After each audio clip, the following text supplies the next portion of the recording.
what it is. This by the end of season more, 3. it Solidifies it. It's mature. It's a more mature feel. More mature Lucha Underground, really. Because I'm more mature. Do you see in his sweet hair? Oh yeah. Unfortunately, it wasn't accompanying him to the ring during the first and second and third season. But hopefully, I mean, I'm not saying there's a season will be 4 officially, but it's doing well. Maybe it will be. Oh yeah. Mm-hmm. Yeah. There's no doubt Lucha Underground is a unique take on the whole professional wrestling. Would you say that the way you guys are storytelling is more artistic than other ways? Other ways, as in other companies. I think the way that the best way to say it so that you can understand it as quick as possible is Lucha Libre has been around for a long time. Pro wrestling in general, Lucha Libre is where it started. It didn't start in the United States. The United States came down and brought it back to America. So the Lucha Libre product has been around for a long, long time. The way that we're doing it, the way it's being shot, the storylines, the vignettes, taking that time to explain things so that you can understand the cultural impact that Lucha Libre has in Mexico is easier for an American wrestling fan to digest and translate things. So I think the biggest difference, instead of just in another company where you have, we have a luchador and he does flips. Okay. Why is he doing that? How did he become so that? Here what is the history? we are taking that time so that you get it. Everything that you see in Lucha Underground, if you went to Mexico City, you'd find those pyramids, you'd find those buildings, you'd find that culture. So it's not like we sat down and created something. How much research went into that? I mean, everything. So you can go there and see it. I mean, there were people years. Like, well, I mean, going into like one episode, for example, like there's a reason for everything. We had a professor, I believe, you see, if I'm not mistaken. I mean, they researched and they brought like professional people who understand where this came from, where Lucha Libre originally came from, or how, the origins of Lucha Libre, to make it, because you can't respect a product if it's just, if someone's going to go, you have a grandfather comes in and goes, oh, well, this is not true of Lucha Libre, because people know their history, and you had to stick to that. And I feel like Lucha Underground explained all that, and now we're, again, in the culmination of season 3, you're understanding why everything is. Yeah, and you can it all understand. makes sense, but again, the they brought in the professionals to really help us tell a story, and it's going in there and just doing it, and all willy-nilly. Can I say willy-nilly? Sure. Yeah? All right, willy-nilly. It's not all willy-nilly. Oh yeah, so Lucha Underground is way more narrative driven than other companies, like WWE and stuff. I was wondering how the next season is going to further that narrative, and is it going to make it, I guess, not deeper, but is there basically are stories going to be continued for what new is coming in? Yeah. I can't tell you. Yeah, but I or will. else we get in trouble. As Melissa just said, is it My job. the maturity of what's coming? Is it going to evolve, continuing to evolve? Now, now the fans have had time to digest it, so we're listening to their feedback. It goes like a ring on the finger. So we're feeding off the energy that you're feeding off of. So is it going to get better, more detailed? Are things going to get deeper? Is it going to become more story driven? Are you going to be more impacted by that? Like, what would you guys like to see? It's really what it is. Yeah. Everything evolves. It evolves with the fans. The fans are a big part of it. I mean, even in the temple, we have fans that are almost always there, and they are part of the show. And I think that's what's made Lucha Underground so successful, is that we listen, we pay attention. Even the wrestlers, they're allowed to be who they are, and they're authentic. So what you're seeing there is like a collaboration of, of this incredible wisdom that we have with Vamp and just all the writers. Genius. And then yeah, check out the sweet hair. I mean, only a genius has sweet hair like that. That's right. And that has allowed for Lucha Underground to be so great. And so each wrestler is great, and they evolve. And the character, and again, storylines, we can't really say much, but I cannot wait. I'm just like, I can. I can't. I can can't tell wait. you everything.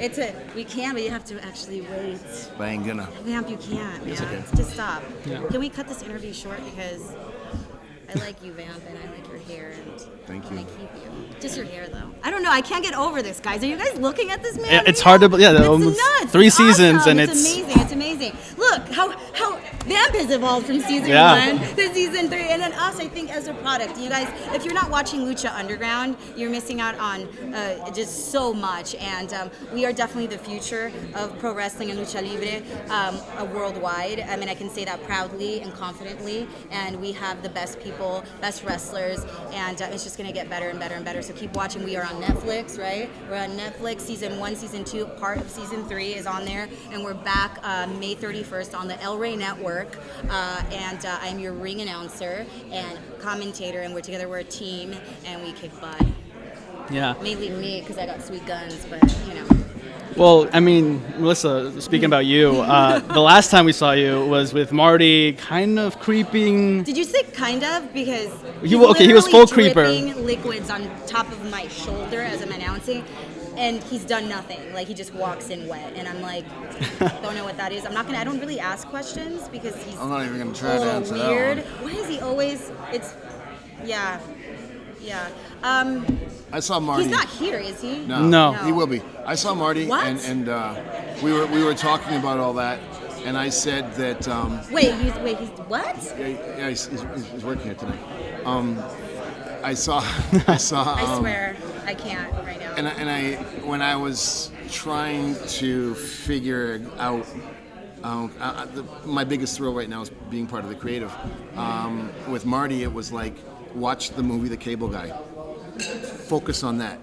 Understand that character, and he's taken the ball and run with it. And that's, I think, the beauty of Lucha Underground. It's not one of those companies where we say, "This is what you're doing. This is what we want. How do you want to do it?" So we work together. It's fun. It's good. Synergy. And so, is all the things between you and him just all improv all the time? Do you never know what's he gonna do when he gets in the ring with you? Never.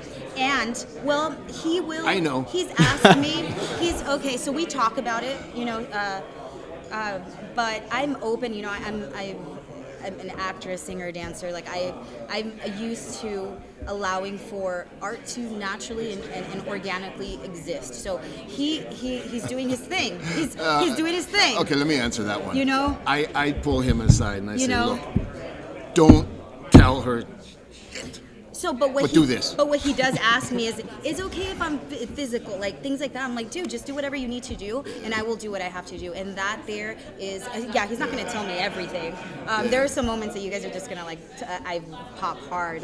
It's hard for me not to have moments where I'm like, all right, because I'm gonna laugh because I'm having such a good time, or I'm truly genuinely creeped out by you. And we'll talk about it afterwards. And he's like, are you okay? Are you fine with that? I'm like, yeah, I'm fine. I mean, yeah, it's good, as long as you're fine. And it's, you guys have to keep watching because he's evolving, and it might get really creepy. So yeah, it'd be creepier if that's possible, Yeah. As long as he's Anyone not else here have a right question? now, I'm fine. You talked a little bit about the creative process. How's the filming schedule for Lucha Underground? Is it what is the order in which you film? We have a schedule and there's a plan, but because of the high energy and the high output of everything, at this level, there are so many professional people on this crew that we're allowed a little bit of freedom to adapt and adjust on the go. So there is a plan, there is a schedule, the shoots are done, and then the vignettes are done on certain days and things like that. But again, it all depends on how things are developing live. We take that energy and we adjust things. So it's intense. There's some days, they're 18, 19-hour days, she knows. And when we are there, you are working. And but things it's can fun change though. too, right? Things can change. A Yeah, lot of things times can you have change. things where, and it wasn't part of the storyline. I'm getting the wrap it up from Adriana. There are things like, for example, Evilise. She hurt herself, right? She had some injuries, but they work around it storyline wise. Yeah, everybody here is a so lot of things- comfortable. a lot of things just happen, and you gotta make it work. Even the first episode was shot differently because we had some of our luchadores weren't. Something happened with the visas and weren't able to come in. So you make it work, and then it just ends up being amazing. Well, Lucha Underground. There's a system. We have a story. We know where we need to go. how we get there is just dependent on. And we're so comfortable, and the team that we have doing that has been doing this for so long that we still know where we're going. If we just have to tell the story with a different tone of voice, it still is the same story. Yep. So it works. Yeah. All right. All right. Thank you. Bye, guys.